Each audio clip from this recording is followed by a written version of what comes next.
Well, let's talk about this interesting battle of the state of Madhya Pradesh and what it holds for the Congress and the BJP. Can BJP come back to power? Have they delivered to the people of Madhya Pradesh? Has Congress party really got its calculation right? Or are they being overconfident? How crucial will the Dalit and OBC factor really be? And the strong Hindutva pitch by none other than the top brass of the BJP and the campaign which is being led by Prime Minister, will it consolidate the Hindu vote bank in favor of the BJP? Once again, redefining the political grammar like it has been done in many states in the state of Madhya Pradesh as well. We'll cut across to the rally of the Prime Minister as well in the city of Indore, where huge and massive preparations have been made. Joining us on the broadcast, Mr. Tom Varakan of the BJP. We also have Mr. Mithun Ahirwar of the Congress Party. PKD Nambiar, who's a political analyst, and Sanjeev Srivastav, who's a senior journalist, is joining us on the broadcast. We'll also get my colleagues who are tracking all the developments here on the broadcast in just a few minutes from now. But Mr. Varakan, most accounts, most journalistic accounts, special coverage accounts, especially here on CNN News 18, we have had our colleagues who have traveled extensively to the state. They say it's a very close contest. It is not a state which is going to be easy either for the Congress or for the BJP. Why do you think that people will vote for the BJP yet again? Well, before every election, it's always been a close fight, and we have fought and we have won. That's the confidence level we are getting from our karyakartas. We do not go by media reports. We have our own surveys done, and we have a standing report of what we have done. This double engine sarkar that has been working.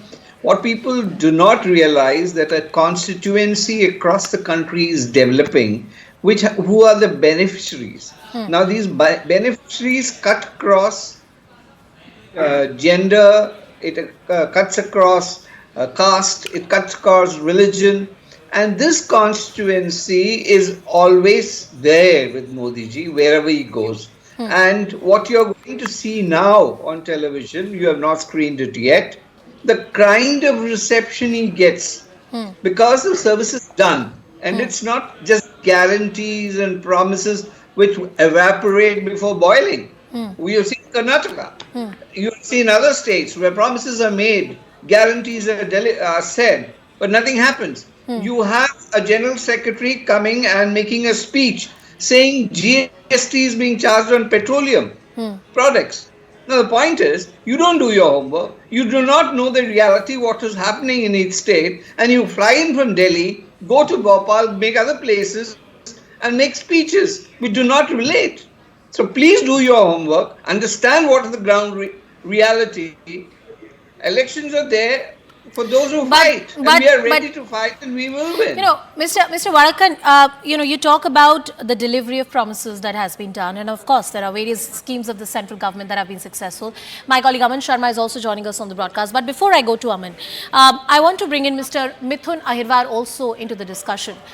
Mithunji, the key question for the Congress party is that yes, you have promised a lot of schemes. There is a strong pitch that Kamal Nath has made in the state of Madhya Pradesh, but it's a close contest. There is also the factor of Prime Minister Modi, which is important in the Hindi heartland.